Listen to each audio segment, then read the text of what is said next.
Hello guys, welcome back to my YouTube channel. तो भाई फ़िलहाल आज मेरे क्वारंटीन का आखिरी दिन है।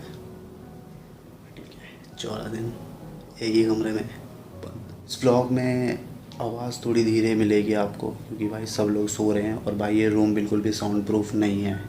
ठीक है, तो भाई आवाज़ अगर कम लगी हो तो प्लीज़ मुझे मुझे क्या इसी चीज़ को इग्नोर कर देना और वीडियो पूरी देखना। ठीक है।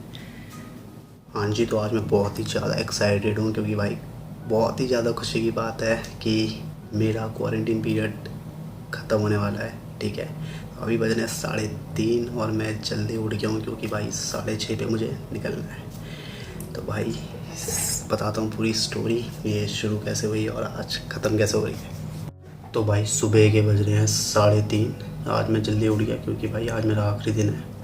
सुबह 6:30 पे हमें शटल बस लेने आई और फिर हमारा 7 डे का सेल्फ हेल्थ मैनेजमेंट है। भाई 7 दिन और रुकना है और 14 दिन जो यहाँ कटे हैं ना भाई, मत ही पूछो। खाना ज़बरदस्त, मज़ा आ गया भाई। कुछ नहीं खाया गया, अच्छा था यार, पर जो स्मेल जो है ना तो थोड़ी अजीब सी थी। तो क्वारंटीन का खाना इतना बढ़िया नहीं था।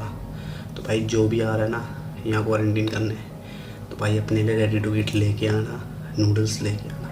तो भाई 7 डे का अभी हमें कहीं और करना है। ठीक है, तो सीन ये था कि भाई यहाँ पे एंट्री करने के लिए 21 दिन का क्वारंटीन ज़रूरी था। हाँ जी, तो ये शुरू हुई थी आज से 14 दिन पहले, यानी कि नवंबर 11 को। ठीक है, जब मैंने ताइवान में एंट्री करी थी। अब ताइवान में एंट्री करने के लिए कंडीशन ये थी कि आपको भाई 21 डेज़ का क्वारंटीन करना पड़ेगा, मैंडेटरी था ये, क्योंकि इन्होंने बॉर्डर्स खोले नहीं थे, वो तो स्टूडेंट्स को इन्होंने अलाउ कर रखा था इसलिए। तो इन्होंने अलाउ किया 21 डेज़ का क्वारंटीन करना ही पड़ेगा आपको। तो उसमें कंडीशन ये रखी गई कि 14 दिन का जो क्वारंटीन है वो गवर्नमेंट क्वारंटीन फैसिलिटी में करना पड़ेगा, ऊपर से फिर 7 दिन का और आपको सेल्फ हेल्थ मैनेजमेंट करना है, जो कि आपको अपनी खुद की एकोमोडेशन अरेंज करनी पड़ेगी।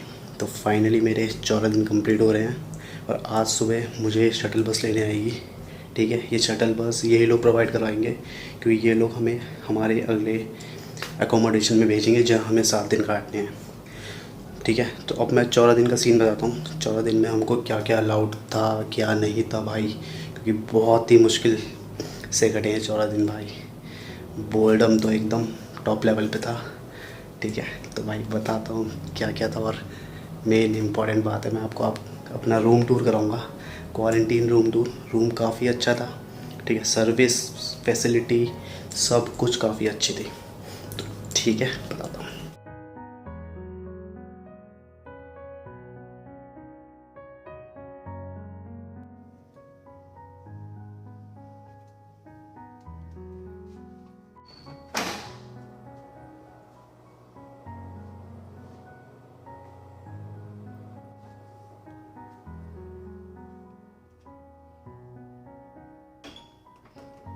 हेयर ड्रायर दिया था इन्होंने, और ये थोड़ा मैंने ये डस्ट, सारा डस्ट इकट्ठा करके मैंने हम बाहर रख देना है। ये वार्डरोब यहाँ पे अब तो सारा कुछ निकाल लिया है, हैंगर दिए थे।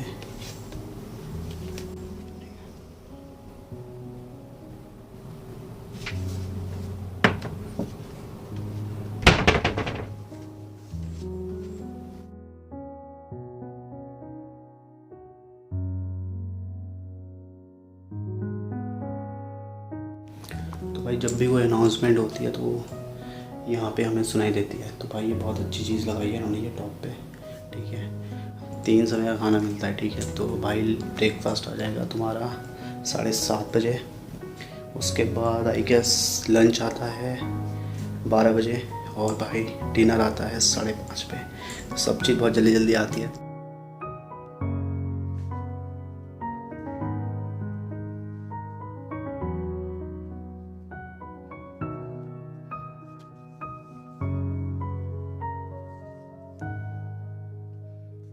यहाँ पे है वॉशरूम, ये सामान रखने के लिए वार्डरोब दिए हुए हैं। ठीक है, ये अलमीरा है, और भाई टीवी है। टीवी में लेकिन सारे चैनल चाइनीज़ थे तो मैं देख नहीं पाया। ठीक है, 1-2 बार देखे पर मज़ा नहीं आया कुछ। ठीक है। उसके बाद ये है अलार्म, कोई भी अगर अनाउंसमेंट होगी यहाँ पे, चाहे वो डिनर से लेके हो, ब्रेकफास्ट से हो, या डस्टबिन बाहर रखने का हो, तो सारी इसमें होगी, ठीक है, बिल्कुल टाइम पे। और ये डेली हमें एक वाटर बॉटल मिलती थी, ब्रेकफास्ट मिल जाती थी।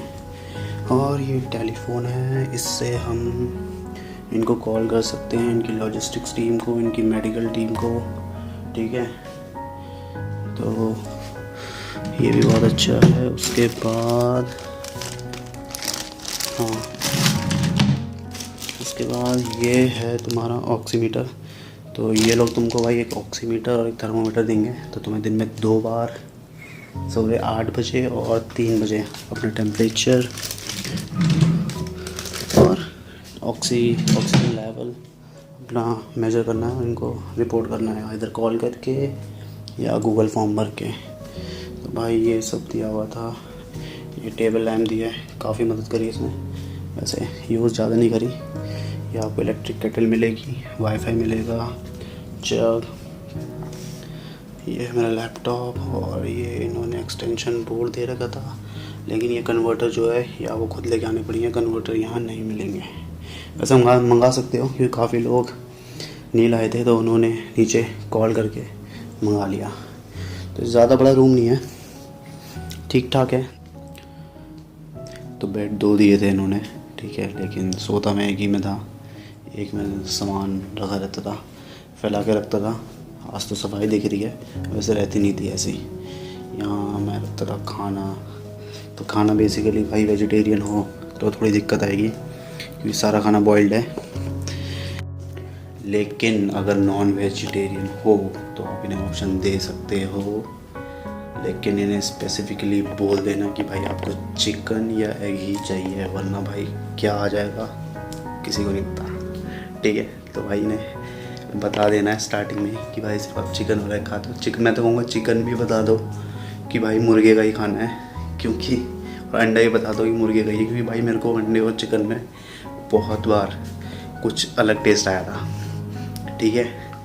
तो आपके साथ भी एक घटना घट सकती है। मैंने तो बहुत टाइम खाया नहीं, ऐसे रख दिया था। तो भाई मैं स्पेसिफिकली बता देना, वरना 14 दिन दिक्कत होगी। जो भी स्टूडेंट्स ताइवान आ रहे हैं, मैं उनको कुछ चीज़ें बता देता हूँ कि भाई एयरपोर्ट्स में क्या क्या डॉक्यूमेंट दिखाने हैं। एयरपोर्ट से, दिल्ली एयरपोर्ट से ताइवान एयरपोर्ट तक का सारा प्रोसेस बता देता हूँ जल्दी से, ठीक है।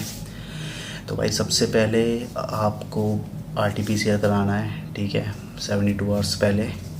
तो RT-PCR तो आप करा ही लोगे, ठीक है। और अगर आपको दुबई में घूमना भी है तो आपको एक रैपिड PCR भी कराना पड़ेगा, जो कि दिल्ली एयरपोर्ट पे हो रहा है। उसका कॉस्ट है अराउंड 3900, ठीक है।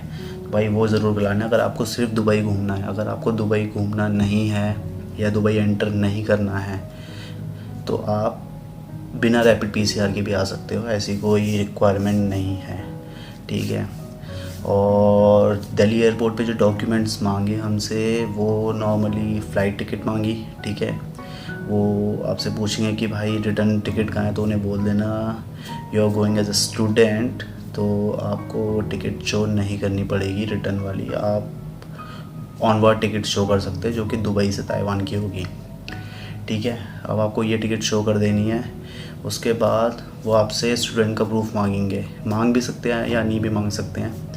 मेरे केस में तो नहीं मांगा, क्योंकि मैंने ऑनवर्ड टिकट उन्हें दिखा दिया था। तो मांग सकते हैं। तो भाई स्टूडेंट का जो एनरोलमेंट लेटर है आप पे एडमिशन का, तो वो अपने साथ ही रखना, ठीक है। तो ये सब प्रोसेस था। दुबई इमिग्रेशन में तो प्रोसेस बहुत ईजी है, ठीक है।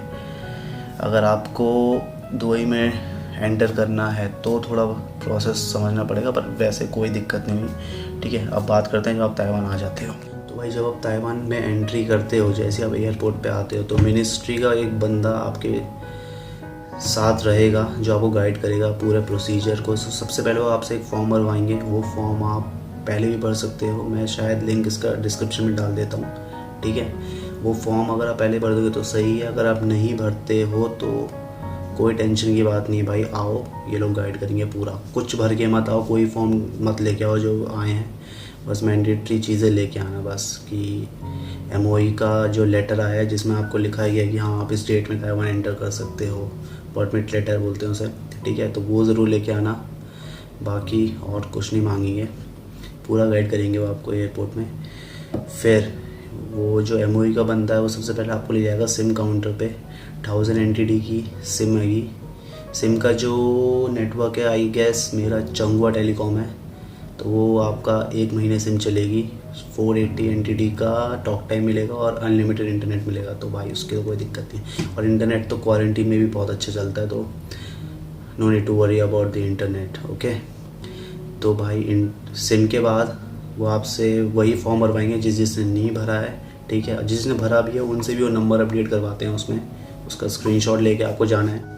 तो जैसे ही आप सिम ले लेते हो उसके बाद वो आपसे कहेंगे कि या फिर करेंसी चेंज आपको करानी है या नहीं करानी है। अगर आपको करानी है तो आप जा सकते हो, वरना ATM भी है, जिसके पास न्यू कार्ड या कोई भी फॉरेक्स कार्ड है वो ATM से भी निकाल सकता है, ठीक है। मेरे केस में मैंने ATM से निकाल दिया क्योंकि चार्ज जो है बिल्कुल नहीं कटा, मेरा फॉरेक्स कार्ड था।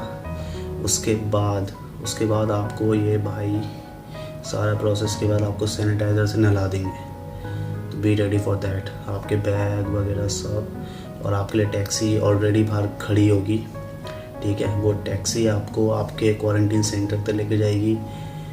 फिर आपको 1000 NTD देने हैं। वैसे टैक्सी का जो फेयर है वो काफ़ी ज़्यादा आता है, मेरे केस में 1850 आया था। तो आपका फेयर अगर 1000 NTD से ऊपर का आता तो सारा बियर वो करेगी, लेकिन 1000 NTD आपको ड्राइवर को देने हैं। उसके बाद जब ड्राइवर आपको क्वारंटीन सेंटर में छोड़ेगा, तो क्वारंटीन सेंटर में छोड़ने के बाद वो तो चले जाएगा, फिर आपका होगा थर्मोमीटर से टेम्परेचर मेजर और ऑक्सीजन लेवल भी मेजर करेंगे ये लोग। आपको इंस्ट्रक्शन देंगे कि भाई आपको क्वारंटीन के बाद क्या क्या करना है, कितने टाइम आपको टेम्परेचर इन्हें बताना है अपना, ठीक है। तो सारा कुछ देंगे, कुछ खाने के लिए भी देंगे आपको, वो तो मैंने सबसे पहले पकड़ा, ठीक है।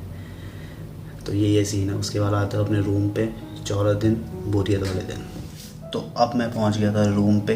तो रूम पे मैंने देखा कि बहुत सारी चीज़ें ऑलरेडी इन्होंने दे रखी थी। टिश्यू पेपर दे रखे थे, टिश्यू पेपर के रोल थे 3 से 4, ठीक है। डस्टबिन के लिए एक पॉलीथीन दे रखी थी इन्होंने, जिसमें रख के हमें कूड़ा सारा रखना था गेट के बाहर। और गेट के बाहर हमारे एक चेयर थी, ये लोग खाना लाते थे उसी चेयर पे रखते थे, फिर अनाउंसमेंट होती थी, फिर हम लेने जाते थे, ठीक है। ऐसे पूरा प्रोसेस होता था। अब इन्होंने क्या क्या दिया, तो भाई इन्होंने 2 टॉवल दिए छोटे छोटे, toothbrush, Colgate, face wash and tissue paper, और हेयर ड्रायर भी था। और क्या था नहीं, बस इतना ही था। हेयर ड्रायर था, टेबल फैन था, मैंने यूज़ नहीं किया। AC जो है सेंट्रलाइज्ड है भाई, AC की ज़रूरत पड़ेगी नहीं, ठंड बहुत है यहाँ पे, मेरी जगह बहुत है। अब मुझे पता नहीं आपकी लोकेशन क्या होगी। और टेबल लैम्प दे रखा है, 1-2 बार यूज़ किया, फिर पढ़ने वाले बच्चे तो हैं नहीं, ठीक है। तो भाई बाकी यही है। टेलीफोन है, आप इनको कॉल कर सकते हो अगर आपको कोई रिक्वायरमेंट है तो आपको कुछ भी चीज़ में दिक्कत हो रही है तो आप इन्हें फ़ोन कर सकते हो। अगर आपको पानी एक्स्ट्रा मंगाना है, क्योंकि दिन में ना 1 ही बॉटल देते हैं, तो अगर आपको पानी एक्स्ट्रा मंगाना है तो आप इन्हें फ़ोन करके बोल सकते हो, या अगली बार जब डिनर या लंच लेके आएंगे वो आपको पानी एक्स्ट्रा दे देंगे, ठीक है। और भाई खाने के मामले में बहुत स्पेसिफिक रहना, खाना थोड़ा 14 दिन के लिए नहीं बोल सकता।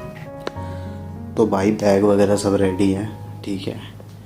जाने में अब बस आधा घंटा बचा है, आधे घंटे बाद निकल जाऊंगा। ये लैपटॉप वगैरह भी सब बैग रखने हैं मेरे को इस वाले।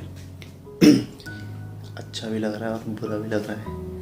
अच्छा लगने का रीज़न ये है कि फाइनली 14 दिन के बाद अब हम बाहर निकलेंगे। फाइनली मैं रोड पे जा सकता हूँ, बाहर घूम सकता हूँ, बाहर का खा सकता हूँ। मेन सबसे इम्पोर्टेंट चीज़ है खाना, ठीक है। और बुरा इसलिए लग रहा है कि यार इस रूम में 14 दिन रहे थे, रात को जब भी डर लगता था दीवारों को देखता था, ठीक है, तो इसलिए थोड़ा बुरा भी। तो अब करते हैं बात कि भाई घर से कुछ लाना है या नहीं। तो भाई घर से लेके आना रेडी टू ईट जो आइटम है ना वो आपको बहुत हेल्प करेंगे, तो भाई ना लेके ज़रूर आना, ठीक है। 14 दिन काटने हैं। 7 डे का सेल्फ हेल्थ मैनेजमेंट जो है वो तो आप इजीली कर लोगे, क्योंकि वहाँ पे आपको बाहर का खाना अलाउड है, बाहर जाना अलाउड है, बस क्राउडेड प्लेस में जा नहीं सकते। तो भाई उसमें खाने की कोई टेंशन नहीं, लेकिन भाई 14 दिन के लिए ना लेके आना अपने लिए ready to eat instant noodles ले आना या सब्जियाँ ले आना, ठीक है। क्योंकि भाई खाना मेरे से तो नहीं खाया गया, आपसे पता नहीं खाया जाएगा नहीं खाएगा, पर भाई मेरा सजेशन ये है कि लेके ज़रूर